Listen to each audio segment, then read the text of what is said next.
Olá, seja bem-vindo, seja bem-vinda aqui no JF Revista de hoje. Eu sou Renata Miranda, estava ansiosa pela sua presença aqui comigo, porque é um programa que está recheado de tradição, uma tradição aqui de Juiz de Fora.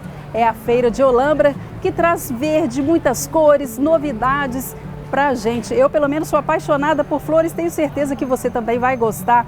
E é um programa também que faz um passeio histórico por mais de 52 pontos entre Juiz de Fora e Petrópolis. Eles foram visitados no final do século XIX e agora novamente por um mochileiro fotógrafo. Vamos conhecer também a história do Davi, um senador mirim que vai representar Juiz de Fora lá em Brasília. É agora aqui no JF Revista.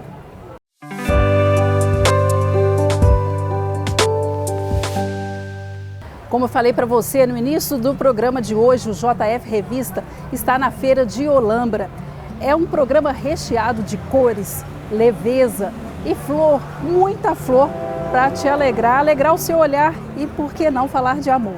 A Feira de Olambra tem uma tradição de mais de 20 anos aqui em Juiz de Fora. Neste espaço tem mais de 150 espécies e eu vou conversar agora com a organizadora da feira, a coordenadora, a Miriam Nicolau, que vai falar para a gente um pouquinho desse espaço aqui, do que está sendo oferecido. Miriam, obrigada por vir com a gente aqui no JF Revista.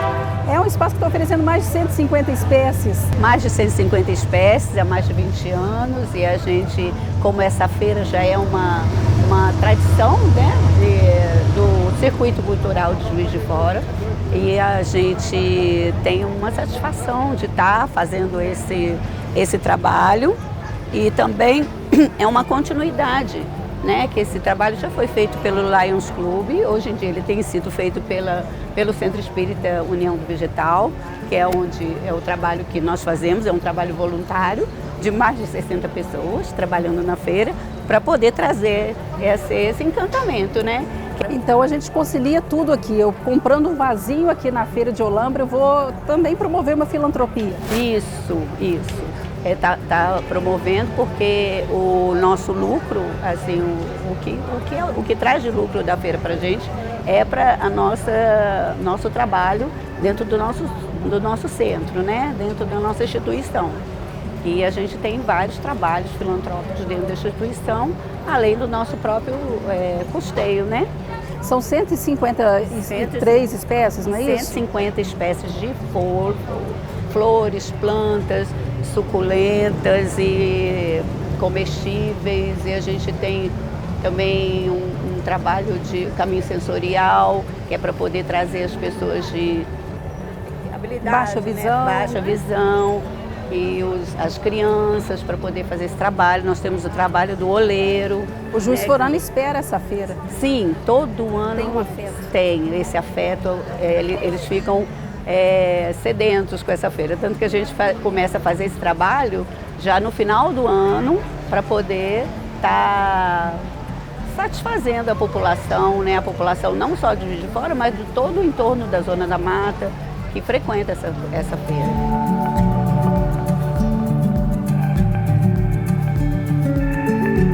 Tem uma programação prevista para a partir do dia 16 até o dia 21. Sim, a gente tem uma programação com exposição de peças de bijuteria das mulheres egressas. Nós temos uma oficina do Sopão dos Pobres, que a gente tem uma parceria com eles também, para as pessoas de baixa renda. Nós temos a degustação de pão, que é um produtor da própria cidade, como o do Sabor da Serra também. Nós temos a propagação de música, que nós vamos ter apresentação de quarteto, de cordas, e também a gente tem o oleiro para fazer um trabalho com as crianças, junto com as crianças, mostrar como se faz um vaso e essas coisas assim. Então a gente tem bastante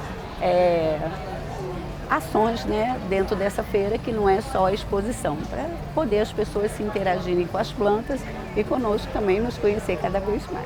Miriam, eu te agradeço, o JF Revista, a gente permanece aqui na feira, daqui a pouco eu vou te ensinar a plantar aquela mudinha bacana. Eu, por exemplo, se eu deixar minha casa vir uma floresta amazônica, tenho certeza que você também gosta, e a gente permanece aqui, daqui a pouco eu volto com essas dicas para você.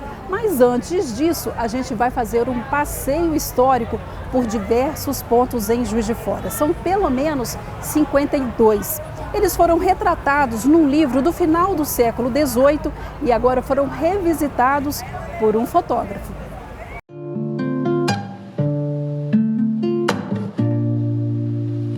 Em 1861, o fotógrafo da Casa Imperial, Herbert Henry Clumbe, percorreu os 144 quilômetros da Estrada União e Indústria, partindo do Rio de Janeiro até Juiz de Fora. A viagem, acompanhando a comitiva real na diligência de inauguração da rodovia, deu origem ao livro 12 Horas em Diligência, Guia do Viajante de Petrópolis a Juiz de Fora. A grande diferença quando foi construída a estrada, né, em vez de 6, 8 dias de viagem, passou a levar 12 horas de diligência, né?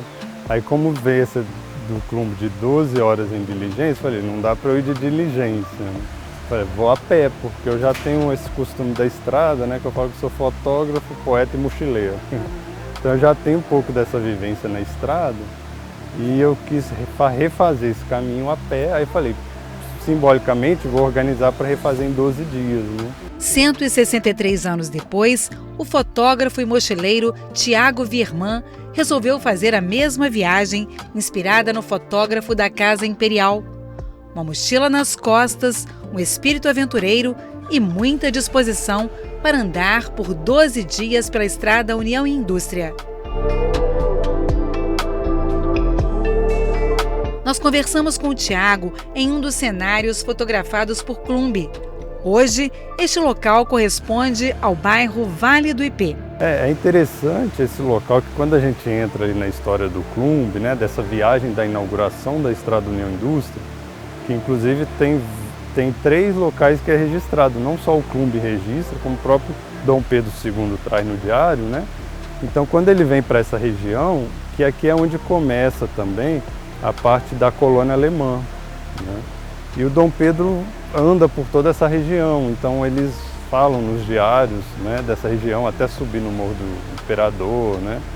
Então traz toda essa descrição, só que na época como se fosse uma mata a ser desbravada, né? O livro de Tiago tem 52 registros fotográficos. Em que eu tentava pegar o mesmo local ali do Clumbe, né? O mesmo ângulo da fotografia, né? Para trazer essa memória à vida, né? De volta. A cada dia de viagem, o mochileiro e fotógrafo percorria cerca de 20 quilômetros da Estrada União e Indústria. Ela é dividida em 12 estações. Então vamos supor assim, a cada 20 quilômetros tinha uma estação de muda, que eles falavam estação de muda de animal, que trocava os animais da carruagem para continuar na mesma velocidade, né? Então meu objetivo era a cada dia parar numa dessas estações, que aí levou os 12 dias, né? Tiago, além das fotografias, faz um resgate histórico com questões políticas e sociais da época. O livro eu tento contextualizar primeiro sobre a estrada, trazendo um pouco da história da estrada, do próprio Mariano Procópio, né, que foi o grande idealizador dessa obra, né? Então eu tento trazer desde a questão política, de como era em Juiz de Fora na época, como foi essa confusão da construção da estrada, né, que era um local distante do centro da cidade. E trago também a questão do contexto social, inclusive daquele mito que se criou de que não houve uso de mão de obra escrava, né, não houve trabalho escravo. E eu trago também de outros pesquisadores, trazendo essas informações à tona, né? Dos pontos mesmo originais que eram da estrada, hoje a gente só encontra 2 construções, né? Que é o prédio lá em Monserrat e a Ponte de Santana, em Alberto Torres, né? Que é a parte ali ainda original que traz essa história. O restante é memória ou algumas ruínas, coisas assim, né? Tiago fala da interferência urbana e da poluição que também passaram a interferir na paisagem da União e Indústria. Com as mudanças que aconteceram nesses 163 anos, né? Principalmente as cidades que evoluíram ali, por exemplo, no registro que ele faz de 3 rios, não tinha nada ali, só tinha a estação, que já chegava a estação de trem, uma fazenda, né, grande ali. E hoje, no mesmo local, você vê o centro da cidade todo. né? Então toda essa interferência humana também do lado negativo, né, da poluição dos rios, que antes eram usados até para nadar, né, para se refrescar nas águas, hoje já são impróprios para isso, né? Esta poluição que também atinge hoje a cascata por onde passou o Clumbe em comitiva. Esta cascata aqui atrás vem do córrego de São Pedro. Essa região foi muito importante na época dos tropeiros. Ela ficava nos fundos da estação chamada Estação Rio Novo, onde havia a muda de animais na época do Brasil Império, na época de Dom Pedro. Depois, essa estação foi transformada em uma estação ferroviária e aí sim, estação Mariano Procópio. Daqui a pouquinho a gente vai lá conhecer um pouco mais dessa história. Nós estamos aqui no ponto inicial do livro do Tiago. Ele começa a contar a sua história deste local onde havia uma estação de muda no tempo do Império, que depois virou estação ferroviária Mariano Procópio, e ele partiu daqui fazendo o trajeto contrário de Clumbe. Conta pra gente isso então, Tiago. Você fez isso há 2 anos, em 2022, né? E conta como é que foi essa partida, o tempo que durou, né? Conta um pouquinho dessa trajetória pra gente. É um projeto que eu comecei a pesquisa em 2019, né? Quando eu conheci também o livro ali do Clumbe, 12 Horas em Diligência. E em seguida veio a pandemia, então ficou aqueles 2 anos, né, parado até começar as vacinas.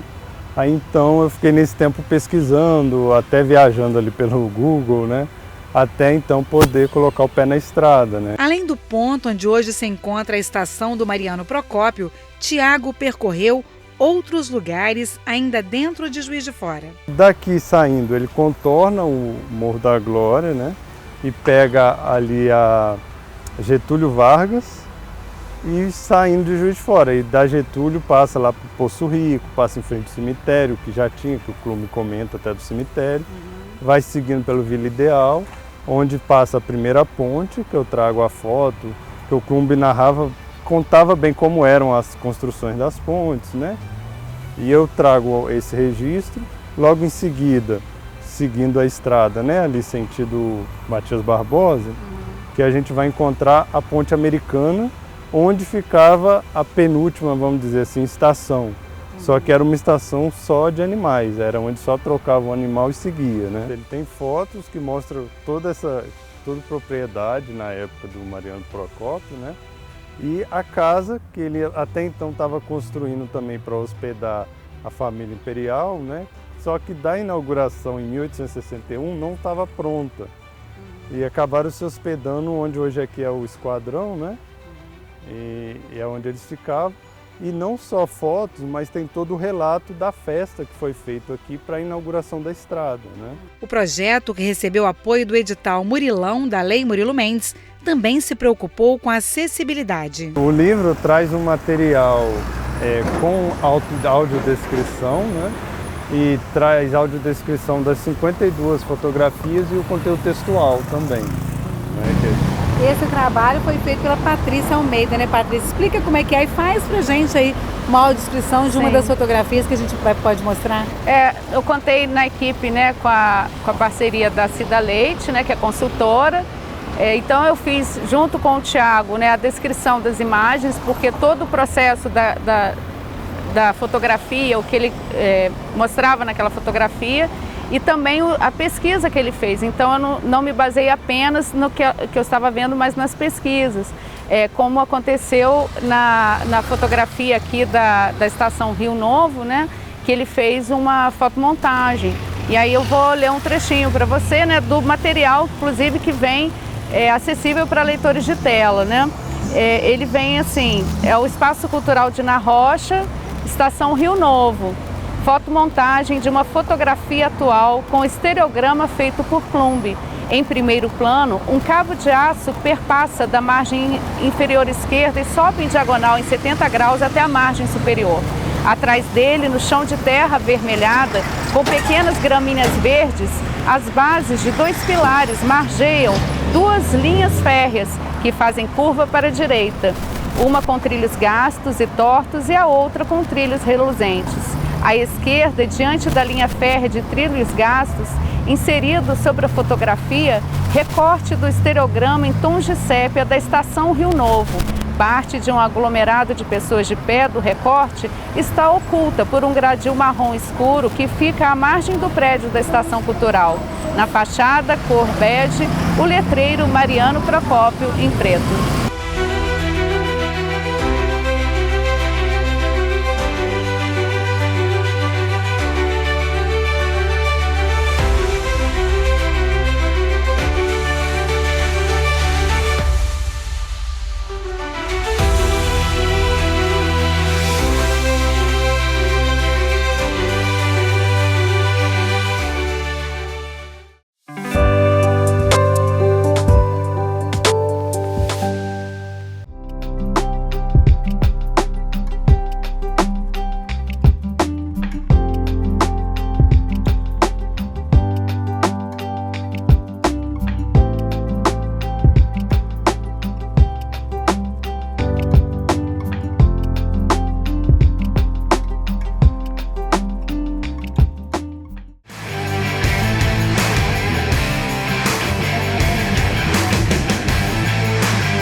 Eu já revelei para você no início do programa que eu sou uma apaixonada por flores.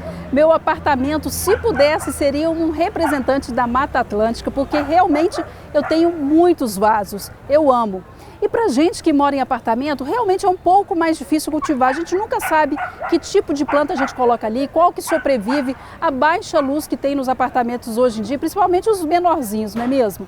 Pois é isso que a gente vai descobrir aqui agora. Vou testar um pouco dos meus conhecimentos, assim, do pouco que eu conheço por planta, de planta. A gente tem aqui um lírio da paz, uma zamioculca, essa daqui eu tenho uma no banheiro, que está bem bonita, e eu sei que é uma planta que é mais de sombra, preciso daqui a pouco confirmar isso. Um manacá, que é uma planta que a gente conhece e vê muito na Mata Atlântica.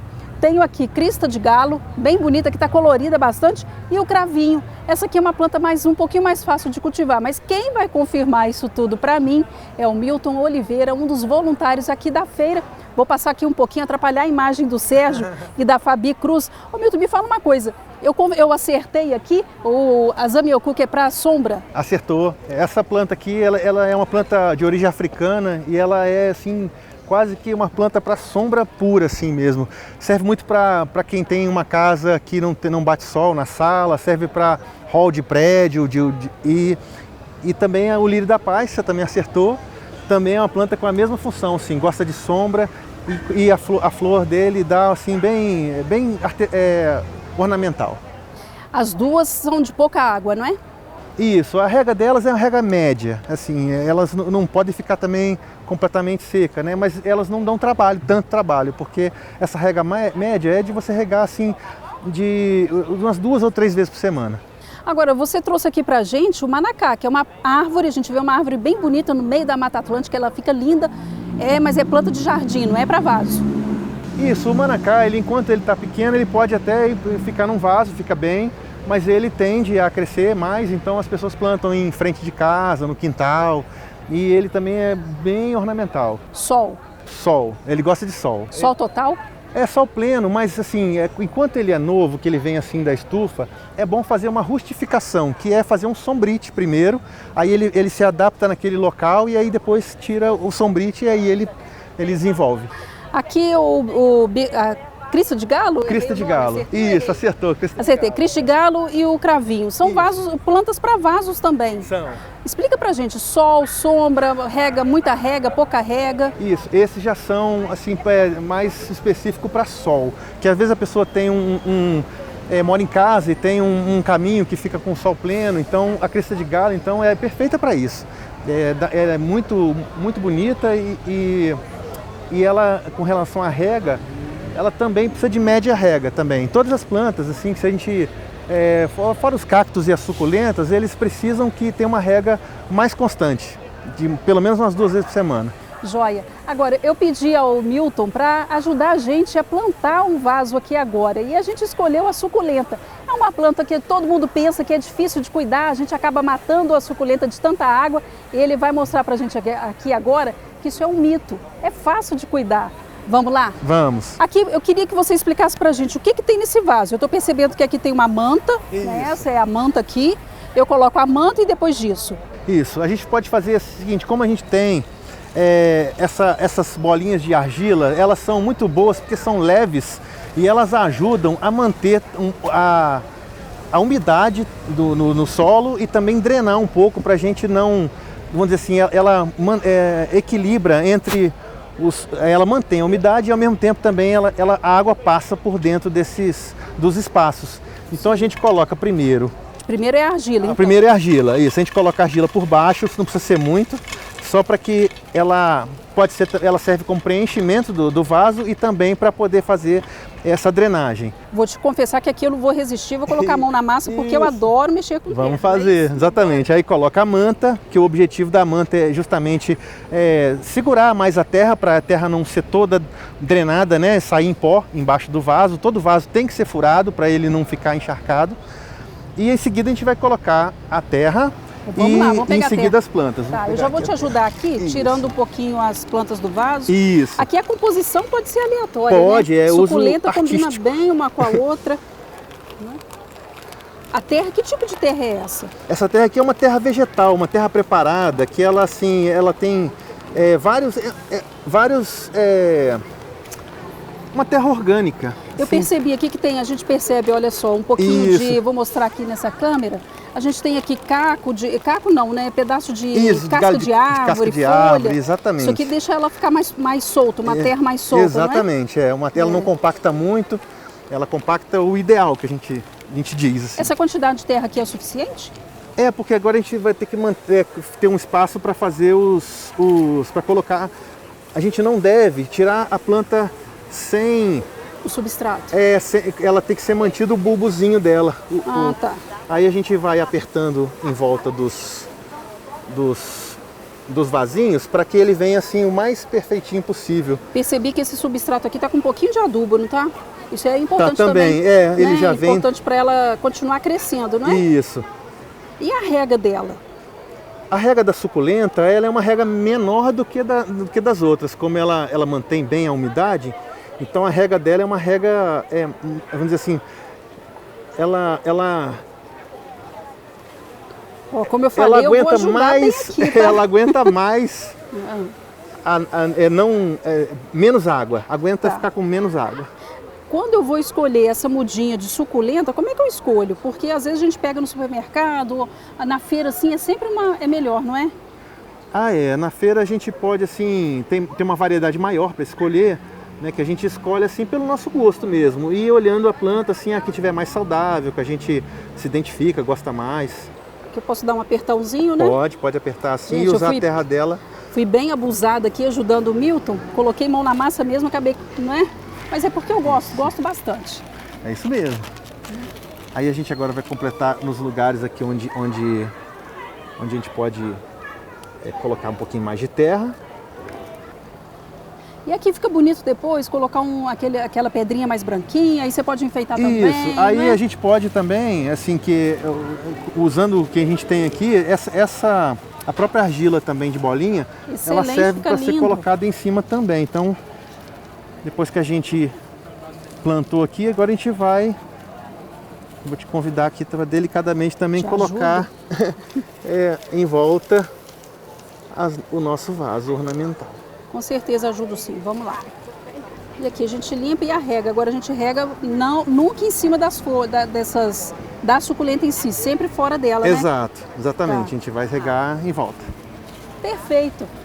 Milton, obrigada por ter ajudado a gente aqui a compor esse vaso, explicar um pouquinho de como escolher planta para apartamento, planta para jardim. Obrigada por essa entrevista aqui na Feira de Olambra.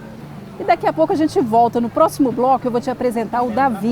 Ele é um estudante de uma escola pública aqui de Juiz de Fora e vai ser senador mirim, representando a gente lá em Brasília.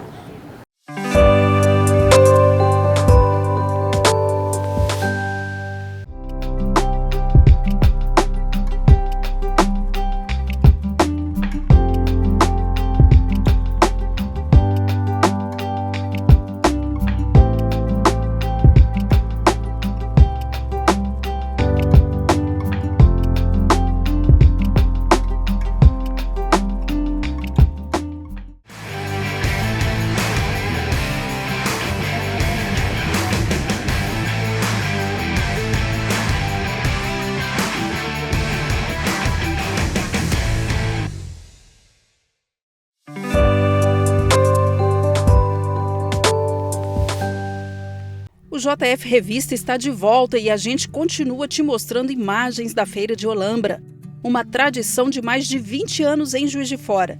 E é daqui que vamos te contar a história de um estudante da rede estadual de ensino. Ele se tornou um dos 27 senadores mirins do país.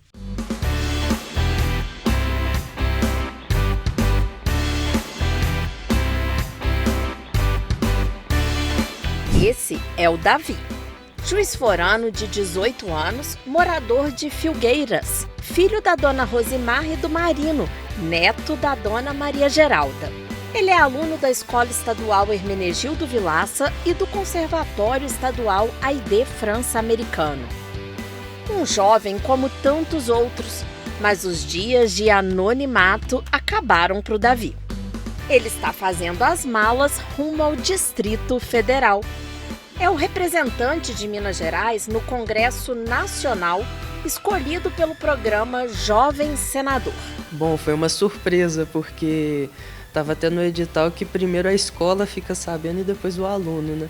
Então era um dia comum para mim, chegou alguns funcionários da superintendência na minha escola, e assim, falando temas normais, de rotina, quando o Alexandre, que é um funcionário que eu tenho um carinho grande aqui, virou para mim e falou: até a data de hoje a gente não tinha um senador. A partir de hoje nós temos um senador de Minas Gerais, Sua Excelência Davi Bahia. Você foi eleito senador de Minas Gerais.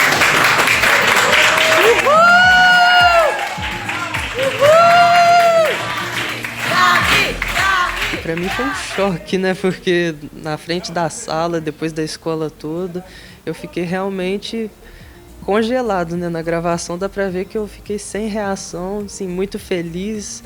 Meus pais também participaram, os professores, então foi um momento único. Os 200 anos do Senado Federal e os desafios para o futuro da democracia foi o tema definido pelo concurso. O programa oferece aos jovens a experiência prática das atividades parlamentares no Senado Federal. Os autores das melhores redações, uma de cada estado, estarão em Brasília, de 5 a 9 de agosto. No início eu pensei que eu não fazia ideia assim, do que dizer, né, do que mencionar no texto, mas aí que eu comecei a estudar mais, pedir ajuda de professores de outras disciplinas e comecei a entender, né, entender a história do Senado, a atuação dele ao longo dos anos, entender como ele funciona atualmente e assim conseguir entender os problemas que a democracia enfrenta, né, para ser exercida na nossa sociedade. Contexto histórico e a importância da igualdade étnico-racial nortearam o texto do estudante. Falo do Senado, que ele está completando 200 anos, assim, como ele atuou na democracia, defendendo sempre a democracia e a república. E assim, como a segunda parte do tema, os desafios para a democracia, eu foquei principalmente nessa parte do preconceito, principalmente o preconceito racial, né? Como que isso tira essa democracia da sociedade, né? Como isso atrapalha as pessoas a se expressarem, a terem seus direitos iguais, né? Eu fiz algumas menções a golpes de Estado do passado porque realmente foram coisas que atrapalharam e até atrasaram a democracia, né? Foram coisas que, assim, focaram apenas em um ponto de vista da sociedade e que é algo que a gente tem que lembrar nos dias atuais para não repetir os erros do passado. O Jovem Senador surgiu em 2010, é parte do programa Senado Jovem Brasileiro. Nos últimos 13 anos, os adolescentes já apresentaram 54 proposições legislativas. 40 delas foram aceitas e tramitaram na casa. 2 viraram projetos de emenda constitucional. Em agosto, as ideias do Davi podem ajudar a criar um novo projeto de lei federal. Mas o meu preparo está sendo bem rígido, sim. Alguns professores estão ajudando em questão de postura, melhorar minha postura, me ajudando em relação às leis que eu posso propor, né? Me mandando reler a Constituição, entender melhor todo o funcionamento, né, dos 3 poderes para eu poder chegar lá e representar bem todo o nosso estado, né? Davi pôde contar com seus professores para chegar ao texto final. Pesquisei bastante, até o próprio site do Senado, mas eu pedi muita opinião dos meus outros professores, não só de outras disciplinas, mas professores no geral, assim, para eles darem opinião vivenciada por eles, né? Então eu usei muito disso para poder argumentar, né? Argumentar contra o preconceito, contra o racismo. E a Carol, ela me ajudou muito na questão de estrutura, de sintaxe, de gramática. Ela corrigiu assim para sair bem perfeita. Costumo falar que quando qualquer pessoa vai fazer uma redação, essa pessoa precisa ter um conhecimento de mundo, né? Que não adianta apenas a estrutura, porque ela é facilmente decorável, né? E esse não era o nosso objetivo.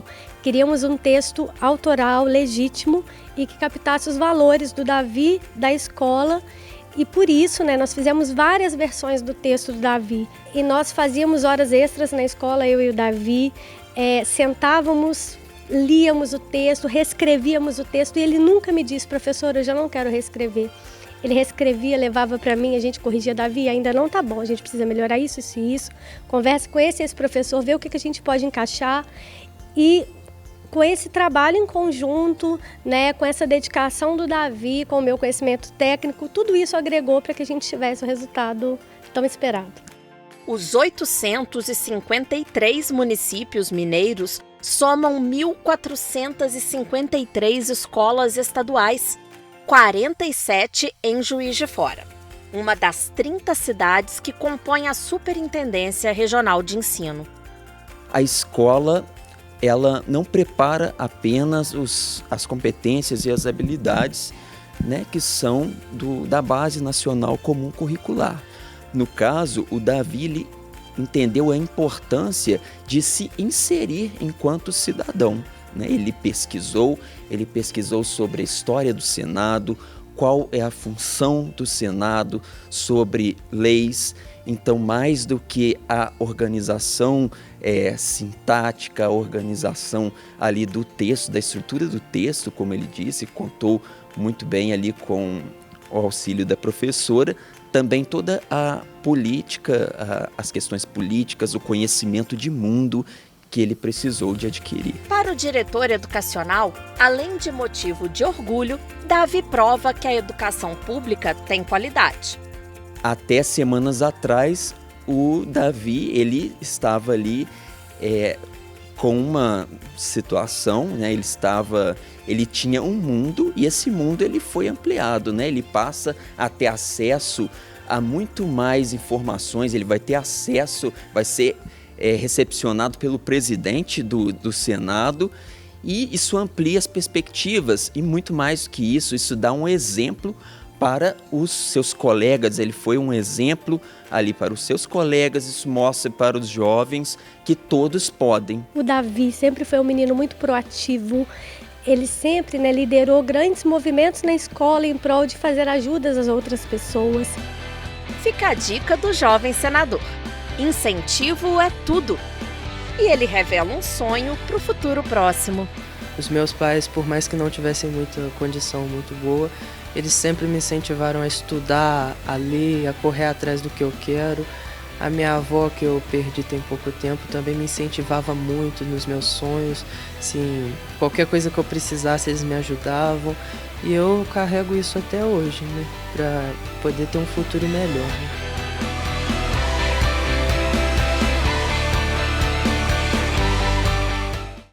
E o JF Revista continua aqui na Feira de Olambra, nesse passeio maravilhoso, de muita experiência, uma experiência sensorial, porque aqui o que não falta são cores e cheiros. Tem um perfume gostoso, tá?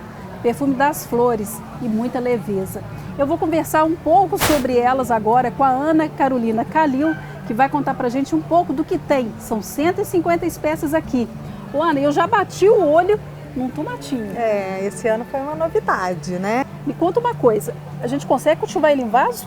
Consegue, às vezes um vaso maiorzinho para poder ele ter espaço para crescer. E às vezes também não precisa nem, você vê, olha quanto tomatinho tem ali num vasinho tão pequenininho, né? É verdade. Ele dá bastante fruto, independente do tamanho, né, do vaso. Tá, e essas flores, elas vêm de Olambra, não é isso? Isso. A gente tem aqui brinco de princesa, essa aqui é uma flor que todo mundo vem buscar? Todo mundo procura, são as famosas, suculentas também, todo mundo sempre vem, cactos. E o que atrai mais aqui na feira?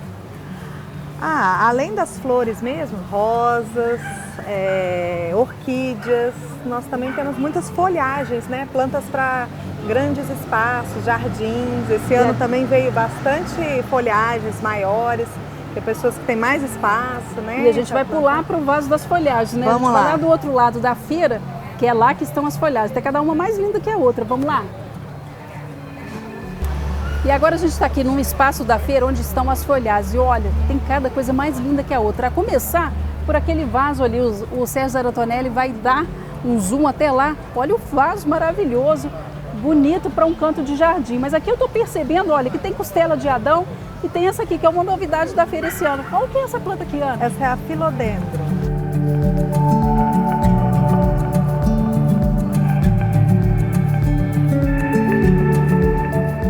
Ana, você me convidou para vir para um outro espaço aqui da feira, que é o espaço do Caminho Sensorial. Caminho Sensorial. A gente está com o convite para todas as pessoas que venham aqui participar e estimular os seus sentidos, né? Através das plantas. Posso começar? Comece, pode. Aqui eu acho que temos a lavanda. Que é o olfato, né? Então eu vou sentir. O perfume. Aqui primeiro é o alecrim, Alecrim. Né, olha o cheiro do alecrim. O alecrim, ele é bom para ativar, para dar ânimo, não é isso? É. Aí depois do alecrim eu tenho aqui a lavanda.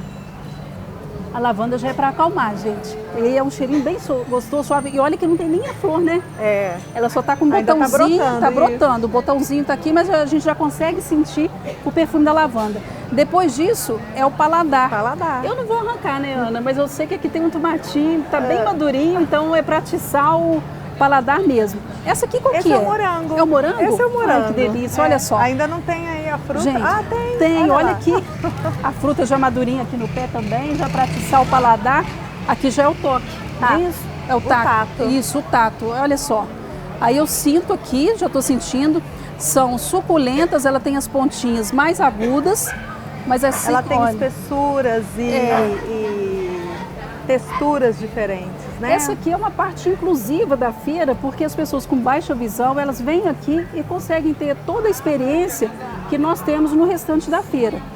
Aqui eu tenho a crista de galo, que também já é o tato, e o olhar, a visão, porque são várias cores que elas vão me ativar, não é isso? Isso. Consegui decifrar bem o caminho do... Isso, foi ótimo. Espero que você tenha gostado da experiência. Eu gostei, todo mundo gostou, e eu sei que você em casa também gostou dessa experiência aqui na feira. E olha, só para te lembrar, a feira está na Praça da Estação, no centro de Juiz de Fora, e a entrada é gratuita.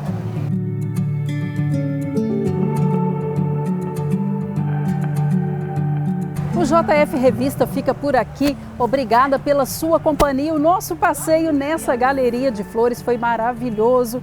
Eu espero você na semana que vem. E se você perdeu alguma parte do programa, quer rever todas essas flores? Segue a gente lá no nosso canal do YouTube, o Câmara Municipal JF. E o nosso programa também é reprisado ao longo da semana aqui no 35.1, o canal da JF TV, a TV legislativa da Câmara Municipal de Juiz de Fora. Eu espero você semana que vem. Até lá!